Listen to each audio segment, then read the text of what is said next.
বোরহ্যাপ syndrome নিয়ে আজকে কিছু কথা বলবো। বোরহ্যাপ সিনড্রোম এটা কিন্তু খুব কমন না। প্রথমে বলে নিই এটা যে খুব বেশি পাওয়া যায় তা না। তবে যদি খুব বেশি স্ট্রেস পড়ে তাহলে আমাদের ইসোফেগাস কিন্তু রাপচার হয়ে যায়।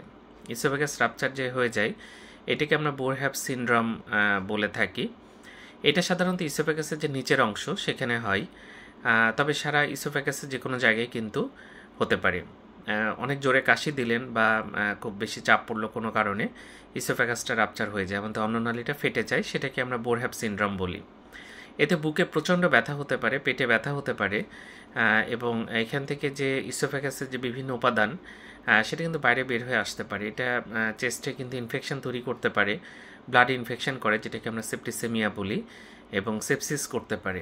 এটা খুব ডেঞ্জারাস এবং সেপটিক শক হলে কিন্তু পেশেন্ট মারাও যেতে পারে। এছাড়া অ্যাবডোমেনে যে কন্টেন্টগুলো যদি চলে আসে তাহলে পেটটা ফুলে যায়, পেটে খুব শক্ত হয়ে যায়, এবং এটা ডায়াগনোসিসটা খুবই ইম্পর্টেন্ট, এবং ডায়াগনোসিস করে এটা চিকিৎসা করতে হয়। তবে আগে বলে দিই এটা খুব কমন না, তবে খুব বেশি কাশি হলে খুব দ্রুত ডাক্তার দেখানো উচিত। বিশেষ করে এটা বয়স্কদের মধ্যে বেশি হয়, 50-এর পরে দেখানো উচিত, কারণ খুব বেশি জোরে বারবার কাশি দিলে এরকম হতে পারে। ধন্যবাদ সবাইকে।